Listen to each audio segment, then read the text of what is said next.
সতর্ক থাকো। এটা সেই বাড়ির ব্যাপারে যেটাতে তুমি থাকো। যদি তুমি মহাদেবের বিশ্বাস করো তাহলে এই ভিডিওটা শুরু করো আর শেষ পর্যন্ত দেখো। মহাদেব বলছেন এই বার্তাটা একটা এমন ভার নিয়ে আসে যা যেন পুরো দুনিয়া হঠাৎ করে নিঃশ্বাস রুদ্ধ করে ফেলেছে। একটা শান্তি যা তোমার বুকটা চাপ দেয় আর ধীরে ধীরে অনুরোধ করে, শুনো, এটা সাধারণ কিছু না, এটা আকস্মিক নয়। ঈশ্বর এই বার্তাটার দ্বার পাশে দাঁড়িয়ে আছেন আর এমন এক কণ্ঠে কথা বলছেন যা কঠিন, কোমল আর আজ্ঞাবহ একসঙ্গে। তিনি বলছেন, আমি তোমার সঙ্গে যোগাযোগ করছি। এই বার্তাটা আমি তোমার জন্য পাঠাচ্ছি। আমায় অগ্রাহ্য করো না। এটা আমার আদেশ। এটা একটা জরুরি পরিস্থিতি। মনোযোগ দাও। এটা সেই বাড়ির ব্যাপারে যার মধ্যে তুমি থাকো। একজন মেয়ে তৎক্ষণাৎ প্রস্তুত হয়ে যায়। এই শব্দগুলো ধীরে ধীরে পড়ো, যেন তুমি একটা শান্ত ঘরে প্রবেশ করছো যেখানে বাতাস নিজেই তোমার জন্য একটা বার্তা নিয়ে এসেছে। প্রতিটি বাক্য যেন তোমার ভিতরে ঘণ্টার মতো বাজে, যার কম্পন সতর্কতা ও সান্ত্বনা দুটোই দেয়। তুমি একলা নও। কিছু অদৃশ্য জিনিস এই মুহূর্তে তোমার জীবনের সুতোগুলোকে সঠিকভাবে সাজাচ্ছে যাতে সত্য তোমার দিকে এগিয়ে আসতে পারে। তুমি যে তাড়াহুড়ো অনুভব করছো সেটা গলার পিছনের অংশে খিঁচখিঁচানি লাগা, হঠাৎ করে পেটে প্রজাপতির মতো অনুভূতি হওয়া, বারবার আসা স্বপ্ন, এসব কোনো উদ্দেশ্যহীন ভয় নয়। এটা একটা সংকেত। ঈশ্বরের উপস্থিতি সেই সংকেতকে তীব্র করে এবং তাকে নিরাপত্তা, রহস্য উন্মোচন আর মুক্তির দিকে নিয়ে যায়। সেখানে একজন নারী আছে। আমি এমন কোনো কথা বলবো না যা আমার আত্মার মধ্যে না এসেছে, কিন্তু আমি তোমার জন্য সবকিছু তুলে ধরব যা তোমার জানতে হবে যাতে তুমি স্পষ্টতা নিয়ে কাজ করতে পারো। তিনি সেই জায়গার সঙ্গে জড়িত যা তুমি বাড়ি বলো। তিনি দেওয়ালের ফাঁকের মধ্য থেকে এক কোমল ছায়ার মতো চলে যায়। শান্ত আর নম্র লাগে। দিনের বেলা তার মুখে হাসি থাকে আর শান্ত সময়গুলোতে একটা আলাদা ভার থাকে। তার উপস্থিতির অনেক স্তর আছে। কিছু দেখা যায়, অনেক গোপন থাকে। সে নিজের সঙ্গে এমন ইচ্ছা নিয়ে আসে যা তোমার সর্বোচ্চ মঙ্গলের জন্য নয়। এটা কোনো অভিযোগ নয়, এটা সচেতনতার আহ্বান। ভগবান তোমাকে অকারণে ভয় দেখানোর চেষ্টা করছেন না। তিনি নাটক করছেন না। তিনি জোর দিয়ে বলছেন, তুমি মনোযোগ দাও, কারণ তোমার মঙ্গল এর উপর নির্ভর করে। নিম্নলিখিত বিষয়গুলোকে এক সাবধান বন্ধুর মতো শুনো। ওরা বাস্তববাদী, আধ্যাত্মিক আর তাৎক্ষণিক। প্রথমে নিজের ইন্দ্রিয়ের ওপর ভরসা করো। যদি ছোট ছোট জিনিসগুলো অদ্ভুত মনে হয়, যেমন কোনো ছবি একটু এগিয়ে গেছে, কোনো দরজার কড়ি আলাদাভাবে ক্লিক করছে, কোনো গন্ধ যা থাকা উচিত না থাকলেও থাকে, কোনো পা যা ঘরে ঢুকতে ঢুকতে থেমে যায়, এসবকে শুধু ক্লান্তি বা কল্পনা ভেবে উড়িয়ে দিও না। শরীর সত্য বলছে। আত্মা এর মাধ্যমে সংকেত দিচ্ছে। যখন তোমার গাট সেই জায়গায় সংকুচিত হয়ে আসে যা আগে নিরাপদ মনে হতো তো সেটা সংকোচনের পবিত্র তথ্য। ঈশ্বর বলেন, সেই শক্তির সম্মান করো। অন্যদের সামনে বিনয়ী হতে তাকে বোঝাও না। তোমার নিরাপত্তার সঙ্গে আপোষ করা যাবে না। আরেকটু নারীটার আচরণ লক্ষ্য করো। তাকে আক্রমণাত্মকভাবে না ছুঁয়ে তথ্য জোগাড় করো। চাবিগুলো কার কাছে? তোমাকে না দেখে কে আসা যাওয়া করে? তোমার জীবনের ছোট ছোট ব্যাপারগুলো কারা জানে, যেগুলো তুমি কখনো খোলাখুলি বলনি? লক্ষ্য করো সে কি করে, তার তুলনায় সে কি বলে, সে কি চায়। এই ব্যাপারে খেয়াল রাখো। দিতে সে কি সাহায্য চায়? তার নিজের না থাকা জিনিসগুলোতে পৌঁছানোর জন্য উপকার পাওয়ার চেষ্টা করে কি? সে কি তোমার সম্পর্ক, তোমার রুটিন, তোমার সময়সূচি নিয়ে অপ্রয়োজনীয়ভাবে অতিরিক্ত আগ্রহ দেখায়? তোমাকে অন্যদের থেকে আলাদা করতে বা তোমাকে তার কাছে ঋণী মনে করানোর চেষ্টা করছে কি? এগুলো হালকা সতর্কতার সংকেত। এটা ঘৃণার স্পষ্ট প্রমাণ নয়, তবে এটা তোমার সীমা রক্ষা করার কারণ হওয়া উচিত। তৃতীয়, তোমার পরিধি নিরাপদ করো। এটা বাস্তবসম্মত এবং জরুরি। নিশ্চিত করো দরজাগুলো বন্ধ আছে, জানালা নিরাপদ আছে এবং কোনো অজানা ডুপ্লিকেট নেই। চাবি না থাকলে বাড়ির ডিজিটাল পাসওয়ার্ড বদলে ফেলুন। Wifi, smart lock, security camera, share করা অ্যাকাউন্ট, এগুলো ঠিকমতো ম্যানেজ করুন। যদি সরাসরি সিকিউরিটি নিয়ে কিছু করতে গিয়ে হঠাৎ মনে হয় এটা একটু বেশি নাটকীয় হবে, তবুও চিন্তা করবেন না। মনে রাখবেন, নিরাপত্তা মানেই নিজের এবং নিজের যত্ন নেওয়া মানুষের প্রতি ভালোবাসার প্রকাশ। ঈশ্বর বলেন, নিজের জায়গা রক্ষা করো। আপনার অধিকার আছে এমন একটা নিরাপদ আশ্রয়ের, যা সাধারণ জ্ঞান আর প্রার্থনার মাধ্যমে সুরক্ষিত। চতুর্থ, সুরক্ষার কথা জোরে বলুন। নিজের স্থানকে নিরাপত্তার স্বর্গ করে গড়ে তুলতে এবং আশীর্বাদ দিতে বলার মধ্যে একটা শক্তি আছে। হয় নিজের ভাষায় বললে, এই ঘরটা ধন্য, আলো থেকে সুরক্ষিত আর পুরোপুরি সিল করে রাখা হয়েছে। শুধু সেই জনাই থাকতে পারবে যিনি আমার সর্বোচ্চ মঙ্গলের জন্য। এটা 3 বার জোরে জোরে বলো। ধীরে ধীরে শব্দগুলোকে এমন অনুভব করো যেন একটা আলোর রেখা যা ঘরের প্রতিটি কোণায় পৌঁছে গেছে। ঈশ্বরকে বলো যেন প্রবেশদ্বারের কাছে দাঁড়ান।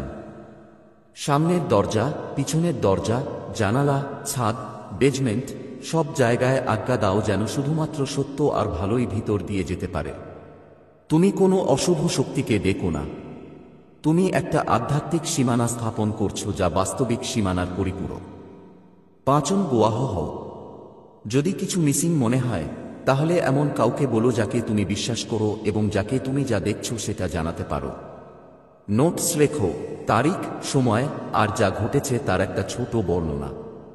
অন্য কেউ যদি প্যাটার্ন সম্পর্কে জানে, তাহলে তোমার অভিজ্ঞতা বাইরে চলে আসে আর গোপন আচরণ চালিয়ে যাওয়া কঠিন হয়ে পড়ে।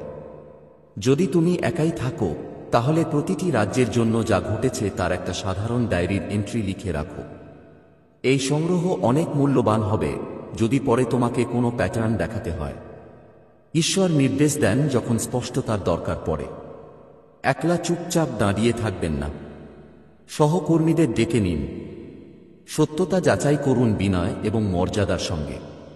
এমন প্রশ্ন করুন যেগুলোর জন্য প্রমাণ দরকার। অতিরিক্ত চাবি কার কাছে আছে? পানির মিটার শেষবার কখন চেক করা হয়েছিল? আমরা কি তাদের তালিকা করতে পারি যাদের বাড়িতে প্রবেশাধিকার আছে?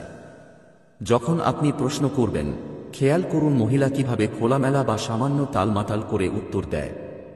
সে কি অপরাধবোধ প্রকাশ করে নাকি আপনাকে অস্বস্তি দেওয়ার চেষ্টা করে? এসব মানসিক কৌশল গুরুত্বপূর্ণ সংকেত।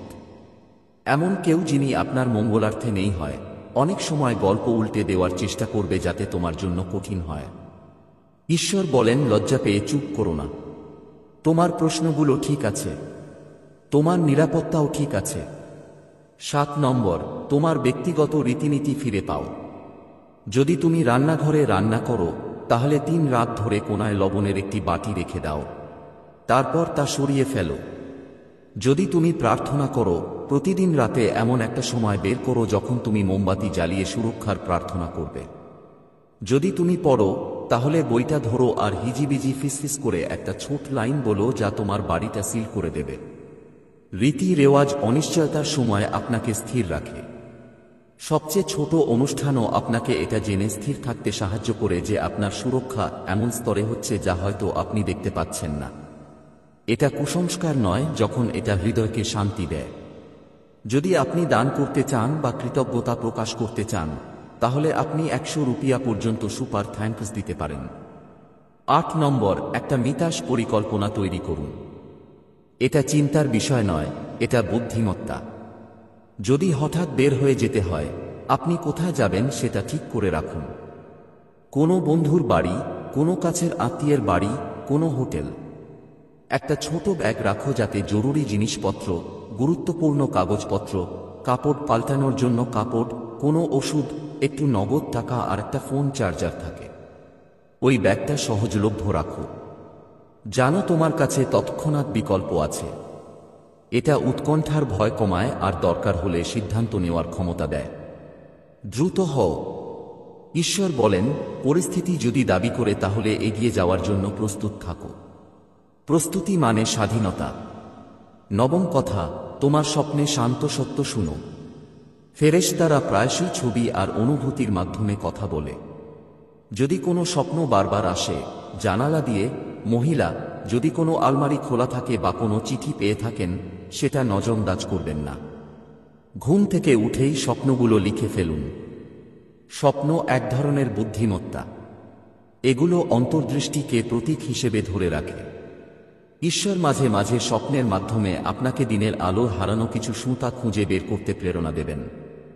ওই দৃশ্যগুলোকে সংকেত হিসেবে দেখবেন, আতঙ্কের কারণ হিসেবে নয়। দশম কথা, ভয়কে অস্ত্র বানাবেন না। সতর্ক থাকা আর ভয় পাওয়ার মধ্যে একটা রেখা আছে। ঈশ্বরের উদ্দেশ্য হল সুরক্ষা দেওয়া, এমন কোনো উদ্বেগ তৈরি করা নয় যা আপনাকে দুর্বল করে দেবে। আপনি যা যা ব্যবহারিক কাজ করবেন, যেমন দরজা বন্ধ করা, আশীর্বাদ দেওয়া, নোট লেখা, এসব যেন এমন এক ধরনের শ্বাসের মতো হয় যা আপনাকে আবার কেন্দ্রবিন্দুতে ফিরিয়ে নিয়ে আসে। প্রার্থনা করুন, ধ্যান করুন, গরু দেখুন বা শুধু আলোতে হাঁটুন। ব্যবহারিক নিরাপত্তা আর অন্তরের শান্তির সমন্বয়েই সবচেয়ে নিরাপদ অবস্থা। এখন আমি আরেকটা জিনিস স্পষ্ট করে বলবো। আত্মা স্পষ্ট করে দিয়েছে যে মহিলার দয়ালুতার পেছনে অদৃশ্য কোনো উদ্দেশ্য থাকতে পারে। কখনো কখনো মানুষ তাদের সঙ্গে এমন এক ধরনের লাগামহীন আকাঙ্ক্ষা নিয়ে চলতে থাকে যা আগ্রাসী হয়ে ওঠে। কখনো কখনো মানুষ অন্যদের জীবনে মূল্য খোঁজার শিক্ষা দেওয়া হয়। কখনো কখনো একজন নারী, যিনি নিজেকে সেটা কেন্দ্র করে ঘরের মধ্যে ঘোরেন, তার পিছনে থাকে ভয় বা অভাবের অনুভূতি। যদি বিশ্বাসঘাতকতা থাকে তবে এটা মাফ করে না, কিন্তু এটা জটিলতা সামলাতে সাহায্য করে। সম্ভবত যিনি সেটা কেন্দ্র করছেন তিনি পুরোপুরি খারাপ নাও হতে পারেন, তিনি আঘাতপ্রাপ্ত হতে পারেন। এই জ্ঞান আপনাকে ঘৃণায় পুড়ে না গিয়ে নিজের রক্ষা করতে দেয়। দৃঢ়ভাবে নিজের রক্ষা করুন। যেখানে সম্ভব ভালোবাসুন। সীমা নির্ধারণ করা পবিত্র আত্মসম্মানের কাজ। যদি পরিস্থিতি খারাপ হয় বা আপনি ম্যানিপুলেশনে পড়েন, জিনিসপত্র অদ্ভুত জায়গায় ফিরে এলে, আর অর্থনৈতিক অনিয়ম বা ডিজিটাল অ্যাকাউন্টের প্রবেশের স্পষ্ট প্রমাণ পাওয়া গেলে, তখন কর্মকর্তাদের, আইনজীবীদের বা বিশ্বস্ত সমাজের নেতাদের সাথে যোগাযোগ করতে লজ্জা পেও না। এটা নাটকীয় হওয়ার কথা নয়, এটা জবাবদিহিতার ব্যাপার। ঈশ্বর বলেন, যখন শারীরিক ক্ষতি প্রকাশ পায় তখন তোমার কাছে যা কিছু শারীরিক সম্পদ আছে তা ব্যবহার করো। আধ্যাত্মিক নিরাপত্তা আইনগত পদক্ষেপের বিকল্প নয়। আরেকটা স্তর আছে, নিজেকে ক্ষমা করা। যদি তুমি মনে করো যে ওই ব্যক্তিকে তার জায়গায় আসতে দিয়েই তুমি কিছু ভুল করেছ, তাহলে লজ্জা একটা ভারী আবরণ যার শত্রুদের চুপ করানোর জন্য ব্যবহার করতে ভালো লাগে। আপনি দয়া পাওয়ার যোগ্য। আপনি আশ্রয়ের যোগ্য। ঈশ্বর তলোয়ার আর ঢালের মতো দাঁড়িয়ে আছেন। নিরাপত্তায় প্রবল, আপনার আত্মার যত্নে কোমল। আপনার ঘরে কোনো সমস্যাযুক্ত মানুষের উপস্থিতি এই কথার প্রমাণ নয় যে আপনি দুর্বল। এটা একটা পরীক্ষা হতে পারে, একটা শিক্ষা হতে পারে, বা শুধু জীবনের জটিল পথে একটা বাঁক হতে পারে। এখন গুরুত্বপূর্ণ হলো আপনি স্পষ্টতা, সাহস আর এই দৃঢ় বিশ্বাস নিয়ে কিভাবে প্রতিক্রিয়া দেখান যে ঈশ্বরের আলো আপনাকে ঘিরে রেখেছে, আর যা আপনার জন্য ভালো না তা তুমি একদম ছাড় দেবে না। এই পরবর্তী নির্দেশটা এমনভাবে শোনো যেন কেউ খালি একটা জায়গায় বলছে যেখানে সন্দেহ থাকে। লজ্জাকে নিজেকে একা পড়তে না দাও। কোনো বিশ্বাসযোগ্য বন্ধুকে বলো, আমাকে তোমার সাক্ষ্য দরকার। তোমার আওয়াজ তুলে ধরো। কমিউনিটির সত্যে শক্তি থাকে। যখন অন্যরা তোমার অভিজ্ঞতা শুনে এবং সেটা গ্রহণ করে, তখন প্রতারণার প্রভাব শেষ হয়ে যায়। তুমি প্রশ্ন করতে পারো, কি হবে যদি সে চলে যায়? কি হবে যদি সে প্রতিক্রিয়া জানায়? কি হবে যদি সে মানুষদের আমার বিরুদ্ধে করতে চায়? এসব সম্ভাবনার জন্য প্রস্তুত থাকো। থাকো। নিজের কণ্ঠস্বর শান্ত রাখো। ফ্যাক্টভিত্তিক কথা বলো। রেকর্ড রাখো। যদি সে আবেগপ্রবণ হয়ে এগোতে চায়, তাহলে একটু দূরে সরে যাও আর সহজে সীমা নির্ধারণ করো। আমি এতে আরামদায়ক নই। আমি চাই আমাদের কিছু বিষয় ব্যক্তিগতই থাকে। যদি নিন্দা বা মিথ্যা সামনে আসে, তাহলে ধৈর্যের সঙ্গে এবং সঙ্গতিপূর্ণভাবে সত্যতা উপস্থাপন করো। যারা তোমাকে চিনে তারা তোমার অসঙ্গতি ধরবেন। ঈশ্বর তোমাকে কিছু রক্ষা করার প্রতীক সম্পর্কে জানতে চান। যদি এটা তোমার ক্ষেত্রেও প্রযোজ্য হয়, তাহলে তোমার ঘরের দরজার কাছে আলোয় কোনো জিনিস রাখো। এমন কিছু যা তোমার হৃদয়ে সুরক্ষার প্রতীক হোক। একটা সাদা কাপড়, একটা ছোট্ট ক্রস, তোমার উদ্দেশ্য দিয়ে অভিষিক্ত জলের একটা বাটি, কোনো প্রিয়জনের ছবি যা সুরক্ষার প্রতীক। এগুলো নিয়ন্ত্রণের তাবিজ নয়, বরং ইচ্ছার লড়। যখন তুমি দাহলিজ পেরিয়ে যাও, তখন এই জিনিসটা স্পর্শ করো আর বলো, আমি নিরাপদ আছি। আমি আলো। পুনরাবৃত্তি তোমার আত্মাকে বাইরে পরিস্থিতি বদলালেও সুরক্ষার অনুভূতি দিতে শেখায়। এটা এমন একটা প্রতিশ্রুতি যা শ্বাসের মতো বাস্তব। সত্য নিজে থেকেই প্রকাশ পায়। ব্রহ্মাণ্ড নিজের উন্নতি নিজেই করে। যারা জিনিস লুকানোর চেষ্টা করে তারা প্রায়ই নিজেদের গল্পেই আটকে যায়। প্যাটার্নগুলো চোখে পড়তে শুরু করে। রহস্য ছোট ছোট উপায়ে উন্মোচিত হয়। তোমাকে রহস্যের কোনো বড় মুহূর্ত তৈরির দরকার নেই। সাধারণ পর্যবেক্ষণ আর আধ্যাত্মিক অনুসন্ধান দিয়েই স্পষ্টতা আসবে। ধৈর্য আর কর্মের মেল সত্যের প্রতি আকর্ষণ তৈরি করে। যদি সংঘর্ষ জরুরি হয়ে ওঠে তাইলে সেটা পরিকল্পনা করে করো। এতে অবাক হইও না। কোনো জনসম্মুখ স্থান বেছে নাও বা অন্য কাউকে সেখানে রাখো। শান্ত মনোভাব আর স্পষ্টতা নিয়ে কথা হলো। নৈতিক ভিত্তি অর্জনের জন্য নিজের কথা বলো না, শুনো আর রেকর্ড করো। যদি সংঘর্ষে হিংসা বা অতিরিক্ত উত্তেজনার সম্ভাবনা থাকে তাহলে পেছনে সরে যাও এবং সহায়তার জন্য কাউকে ডেকে নাও। নিরাপত্তাই প্রথম। ঈশ্বর তোমাকে সাহসের নামে অবিবেচক হতে বলেন না। এছাড়া সত্যিকারের অনুশোচনার লক্ষণগুলোর কথাও খেয়াল করো। যদি নারী কোনো সীমা বোঝে এবং সম্মান করে কোনো হেনস্থার ছাড়াই, তাহলে পরিবর্তনের জন্য সুযোগ দাও। মানুষ সবসময় একই রকম থাকে না, কিন্তু তোমার সতর্কতা অবশ্যই থাকতে হবে। দয়া আর বুদ্ধি সবচেয়ে বড় পথ। যখন বিশ্বাস আবার যদি স্থাপন হয়ে যায় তাহলে ক্ষমা করে দাও। তবে শুধু তখনই যখন এই বিশ্বাস ধারাবাহিকভাবে সত্যতা যাচাইযোগ্য পদক্ষেপের মাধ্যমে পুনরায় প্রতিষ্ঠিত হয়। তার জন্য প্রার্থনা করতে ভুলবে না। যদি পারো তাদের জন্য প্রার্থনা করো যারা তোমাকে আঘাত দেয়। এটা একটি বিভ্রান্তি, একটি ফাঁদ যা দেখতে স্নেহের মতো কিন্তু প্রতারণা ছাড়া আর কিছুই নয়। ঈশ্বর স্পষ্টভাবে বলছেন যে আমি তোমাকে আদেশ দিচ্ছি যে এটি উপেক্ষা করো না। যদি তুমি প্রার্থনা করো, যদি তুমি দাঁড়াও, যদি তুমি সুপারিশ করো, পরিকল্পনা ব্যর্থ হবে। যদি তুমি চোখ বন্ধ করো, পরিকল্পনা এগিয়ে যেতে পারে। ঈশ্বর আমাকে দেখাচ্ছেন যে তোমার ছেলের দুটি কণ্ঠস্বর আছে। একজন ফিসফিস করে উৎসাহ দেয়, অন্যজন ফিসফিস করে বিভ্রান্তি প্রকাশ করে। উৎসাহের কণ্ঠস্বর স্বর্গ, বিভ্রান্তির কণ্ঠস্বর হল তাদের কৌশল যারা তার বিরুদ্ধে পরিকল্পনা করে। এই কারণেই সে মাঝে মাঝে বিভ্রান্ত বোধ করে। কেন সে অস্থির বলে মনে হয়? কেন তার সিদ্ধান্ত অনিশ্চিত বলে মনে হয়? কিন্তু মহাদেবজি বলেছেন যে পিতামাতার প্রার্থনার মধ্যে একটি চাবিকাঠি রয়েছে। বিশ্বাসীর বিশ্বাসের পরিবেশ পরিবর্তন করার ক্ষমতা রয়েছে। এই কারণেই আজ এই বার্তাটি তোমার কাছে এসেছে, কারণ ক্ষমতা তোমার হাতে হস্তান্তর করা হয়েছে। ফাঁকে দাঁড়ানোর, ঘোষণা করার, থামানোর, বাতিল করার ক্ষমতা তোমার হাতে দেওয়া হয়েছে। ঈশ্বর তার স্বরে স্বাচ্ছন্দ্য বোধ করছেন না। তিনি কাঁদছেন, তিনি অনুনয় করছেন। তার ডানা এখনো তোমার ছেলেকে ঢেকে রেখেছে, কিন্তু তিনি বলছেন বাবা মায়ের সাড়া দেওয়া উচিত। অভিভাবকদের শুনতে হবে। নির্বাচিত ব্যক্তি যেন এই প্রতিশ্রুতি থেকে মুখ ফিরিয়ে না নেয়। বিভ্রান্ত হবেন না, ক্লান্ত হবেন না। এটি আপনার ছেলে, আপনার রক্ত, আপনার সন্তান, এবং স্বর্গ আপনার সুরক্ষার জন্য ডাকছে। মহাদেবজি বলছেন তারা পরিকল্পনা করছেন, কিন্তু আমি প্রকাশ করছি। তারা প্রস্তুতি নিচ্ছেন, কিন্তু আমি প্রকাশ করছি। তারা মনে করেন তাদের চক্রান্ত লুকানো আছে, কিন্তু আমি তাদের আলোয় আনছি।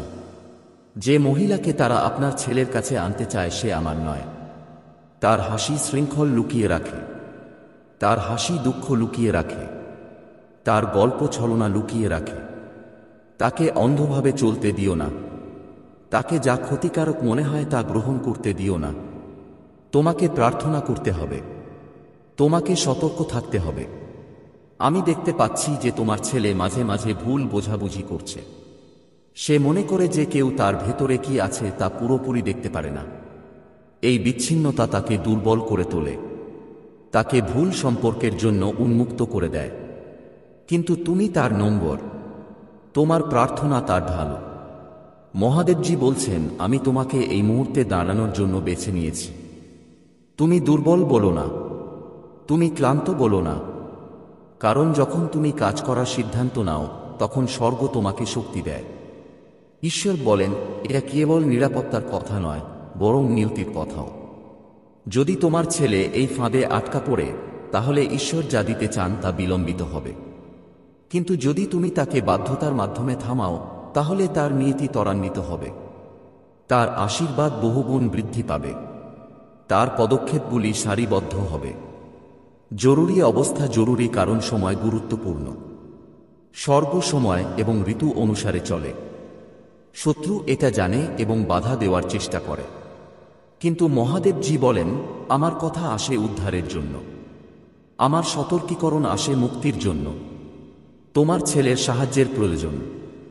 সে হয়তো কথায় কথা বলবে না, কিন্তু তার আত্মা ডাকছে। তোমাকে অবশ্যই তার অব্যক্ত কান্না শুনতে হবে। তোমাকে অবশ্যই তার নীরব আবেদন বুঝতে হবে।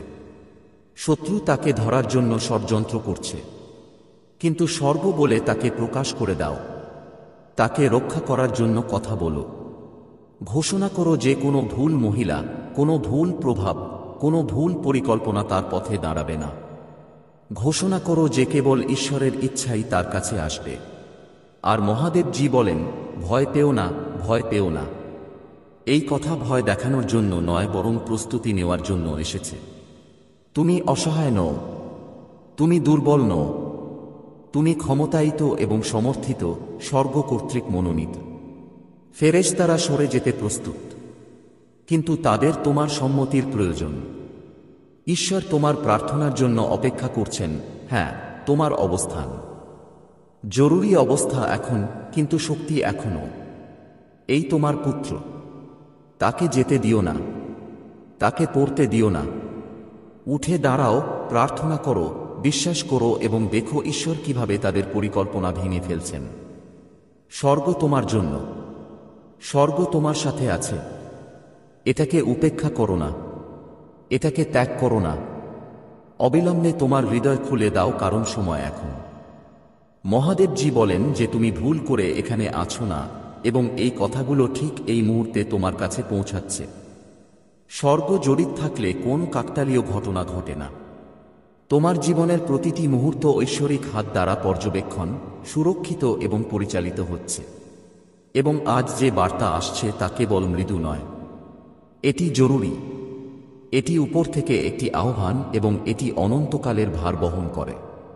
মহাদেবজি বলেন যে এটি এমন কিছু নয় যা তোমার উপেক্ষা করা উচিত বা পরে রেখে দেওয়া উচিত। এটি এমন কিছু নয় যা তোমার একপাশে রেখে দেওয়া উচিত এই ভেবে যে হয়তো সময় পেলে তুমি ফিরে আসবে। এবং তিনি বলেন, এটি একটি জরুরি অবস্থা। আমি তোমাকে আদেশ দিচ্ছি যে তুমি এটা ছেড়ে যেও না। এটাকে উপেক্ষা করো না। এটা তোমার ছেলে। তোমার ছেলে নীরবে ডাকছে। স্বর্গ তার কণ্ঠস্বর শুনতে পাচ্ছে, এমনকি যখন তুমি পারো না। স্বর্গ তার হৃদয়ের উপর যে বোঝা পড়ে তা অনুভব করে। ঈশ্বর বলেন, আপনার ছেলের সাহায্যের প্রয়োজন। এটি কোন সাধারণ ফিসফিসানি নয়, এটি স্বর্গের একটি আদেশ। তারা তাকে তার জীবনে এমনভাবে আনার পরিকল্পনা করছে যা তার ভাগ্যকে ধ্বংস করবে। এবং যদি তুমি অজান্তে থাকো, যদি তুমি এই সতর্কীকরণ থেকে মুখ ফিরিয়ে থাকো, তাহলে পরিণতি এমন হবে যে তোমার চোখ অশ্রুতে ভরে যাবে। মহাদেবজি তৎক্ষণাৎ বলেন, খুলুন। অদৃশ্যে একটি যুদ্ধ চলছে যা তুমি তোমার শারীরিক চোখ দিয়ে দেখতে পাও না, কিন্তু ফেরেশতারা আগুন এবং আলোর সাথে লড়াই করছে। তোমার ছেলের জীবন চিহ্নিত করা হয়েছে এবং শত্রু তার সামনে বাধা তৈরি করার চেষ্টা করছে। তারা তার সম্ভাবনা জানে, তারা তার শক্তি জানে, তারা জানে যে ঈশ্বর তার জন্য কত আশীর্বাদ রেখেছেন, এবং তাই তারা তার উদ্দেশ্য সম্পূর্ণরূপে শুরু করার আগে তাকে পথভ্রষ্ট করতে মরিয়া। ঈশ্বর বলেন, এই মুহূর্তটি খুবই গুরুত্বপূর্ণ। এটি একটি মোড। তুমি যে সিদ্ধান্ত নিও, যে প্রার্থনা করো, যে আশীর্বাদ পাও, সেগুলোই তোমার ভবিষ্যতের চাবিকাঠি হিসেবে প্রমাণিত হবে। তুমি যেভাবে দাঁড়াবে তাতে ফলাফল বদলে যাবে। ঈশ্বর বলেন, শোনো, তারা তাকে আনার পরিকল্পনা করছে। সে কে? সে কেবল একজন নারী নয়। সে প্রভাব, প্রতারণা এবং গোপন শৃঙ্খলের বাহক। তাকে সাহায্যকারী হাত বা সান্ত্বনাকারী উপহারের মতো দেখানো হচ্ছে, কিন্তু বাস্তবে সে একটি ফাঁদ। মহাদেবজি বলেন, আমি এখন তাকে প্রকাশ করছি। ঈশ্বরের আত্মা পর্দা সরিয়ে দেন যাতে তুমি স্পষ্ট দেখতে পাও। সে এমন জায়গায় মিথ্যা কথা ফিস করে বলছে যেখানে তুমি শুনতে পাওনি। সে এমন ছায়ায় ষড়যন্ত্র করছে যেখানে তুমি জান না যে তার অস্তিত্ব আছে, এবং সে তোমার ছেলের জন্য আসছে। কিন্তু ভয় পেও না, আতঙ্কিত হও না, কারণ ঈশ্বর তোমাকে এই কথা প্রকাশ করার অর্থ হল তিনি ইতিমধ্যেই মুক্তির পথ প্রস্তুত করে ফেলেছেন। ঈশ্বর বলেন, আমরা এর জন্য লড়াই করি, কিন্তু তুমি তা উপেক্ষা করো না। তুমি অলস বসে থাকবে না। মহাদেবজি বলেন, এই সময়ে তোমার প্রার্থনা ঢালো। স্বর্গে তোমার কণ্ঠস্বর তরবারির মতো। তুমি স্বাভাবিকভাবেই শক্তিহীন বোধ করতে পারো, কিন্তু আত্মায় তুমি একজন পরাশক্তি, এবং প্রার্থনায় তোমার প্রতিটি শব্দ শত্রু শিবিরের মাটি কাঁপিয়ে দেয়। তোমার ছেলে ঈশ্বরের কাছে মূল্যবান। তাঁর সৃষ্টির অনেক আগে থেকেই ঈশ্বর তাঁর নাম নিয়তির খাতায় লিখে রেখেছিলেন। তিনি প্রথম নিঃশ্বাস নেওয়ার অনেক আগেই স্বর্গ তাঁর জীবন উদযাপন করেছিল, এবং এখন শত্রুরা দেখতে পাচ্ছে যে তাঁর স্বর্গারোহণের সময় ঘনিয়ে এসেছে। মহাদেবজি বলেছেন যে তারা সেপ্টেম্বরের সূর্যাস্তের আগে, প্রথম সপ্তাহান্তের আগে তাকে আনতে চায়, কিন্তু আমি তাদের পরিকল্পনা প্রকাশ করে তাদের ভেঙে দেব। আপনি যদি দান করতে চান বা কৃতজ্ঞতা প্রকাশ করতে চান, তবে আপনি 100 টাকা পর্যন্ত একটি সুপার থ্যাঙ্কস দিতে পারেন। ঈশ্বর বলেছেন যে এটি আপনার পুত্র। আপনার হৃদয়কে কাঁপতে দেবেন না।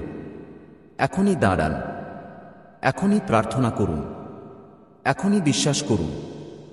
বিপদ আপনি যে বাহ্যিক জিনিসগুলি দেখছেন তাতে নয়। বিপদ গোপন কক্ষে করা গোপন চুক্তিগুলিতে, তার পদক্ষেপগুলিকে বেঁধে রাখার চেষ্টা করা গোপন শৃঙ্খলে। কিন্তু ঈশ্বর করুণাময় এবং বলেন, যদি আপনি মাঝখানে দাঁড়ান তবে আমি তাকে পড়তে দেব না।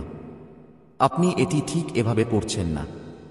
এই পৃষ্ঠায় এই শব্দটি আজ আসার আগে অনন্তকাল ধরে লেখা হয়েছিল।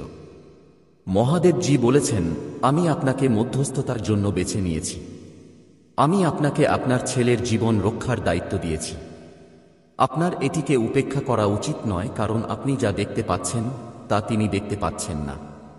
তুমি যা শুনছ তা সে শুনতে পাচ্ছে না। সে অন্ধভাবে হেঁটে যাচ্ছে যেখানে তোমার দৃষ্টিশক্তি হওয়া উচিত। মহাদেবজি বলছেন, সাবধান থেকো। তিনি সৌন্দর্যে মোড়ানো বিষ বহন করছেন। তিনি উপহারে লুকানো শৃঙ্খল বহন করছেন। তিনি সান্ত্বনার আকারে ধ্বংস বহন করছেন। কিন্তু ঈশ্বর এখন তাকে প্রকাশ করছেন, এবং ঈশ্বর বলছেন যে এই সতর্কীকরণ অনুসরণ করলেই তোমার বিজয় নিশ্চিত হবে। তুমি ক্লান্ত বোধ করতে পারো। তোমার মনে হতে পারে যেন তুমি অনেক দিন ধরে লড়াই করে আসছ। কিন্তু মহাদেবজি বলছেন, এটাই সেই সময় যখন তোমার সাহস হারানো উচিত নয়। এটাই সেই সময় যখন তোমার পিছু হটা উচিত নয়। তোমার ছেলের ভবিষ্যৎ এখন তোমার শক্তির উপর নির্ভর করছে। স্বর্গ মধ্যস্থতায় গর্জন করছে। ফেরেশতারা তাকে ঘিরে আছে, কিন্তু তারা সে তোমার বিরুদ্ধে দায়ের করা অভিযোগ দেখেছে। সে তোমার নাম মোটা অক্ষরে লেখা পাতাগুলি দেখেছে, যেন তুমি দোষী, এবং সে তার তরবারি দিয়ে তা বিদ্ধ করেছে। কিন্তু তোমাকে সাবধান থাকতে হবে। তোমার অন্ধভাবে চলা উচিত নয়, কারণ শত্রু নিজেকে চালাক ভেবেছিল, এবং এমন সময়ে এই অভিযোগ করছে যখন তুমি এটা আশা করতে পারোনি। মহাদেবজি বলেন, আমি যখন ফোন তুলেছিলাম তখন আমি দেখেছি। আমি যখন সে অন্ধকারে তোমার নাম ফিসফিসিয়ে বলেছিল তখন আমি দেখেছি। আমি তার চোখে ঘৃণা দেখেছি।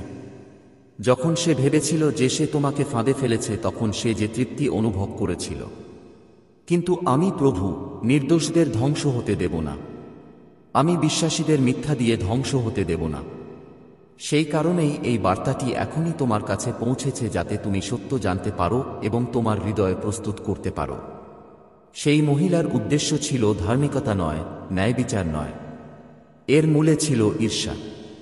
তোমার যা আছে তার প্রতি ঈর্ষা, তোমার চারপাশের আশীর্বাদের প্রতি তিক্ততা। তাই তুমি উঠতে পারার আগেই সে তোমার ডানা কেটে ফেলার চেষ্টা করেছিল।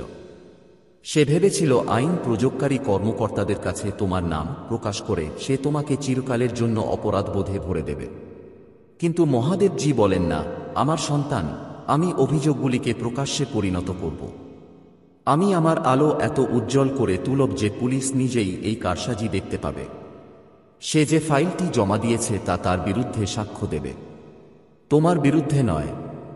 ভয় পেও না আমার সন্তান। অসংস্কৃত লোকদের ভয় পেও না। স্ট্যাম্পযুক্ত কাগজপত্র দেখে ভয় পেও না, কারণ স্বর্গের সিলমোহর আরও শক্তিশালী। স্বর্গের আদালত মানুষের আদালতের চেয়েও উঁচু। ঈশ্বর ইতিমধ্যেই কর্তৃপক্ষের সামনে দাঁড়াতে এবং তাদের কানে সত্য কথা বলতে, তাদের হৃদয়কে মিথ্যার পরিবর্তে ন্যায় বিচারের দিকে ঘুরিয়ে দেওয়ার জন্য পদক্ষেপ নিয়েছেন। তিনি ইতিমধ্যেই ঘটনার প্রবাহকে এমনভাবে ঘুরিয়ে দিয়েছেন যাতে তোমাকে ধ্বংস করার জন্য যা করা হয়েছিল তা তোমার ন্যায্যতায় পরিণত হয়। কিন্তু সাবধানে শুনুন, আপনার এটিকে উপেক্ষা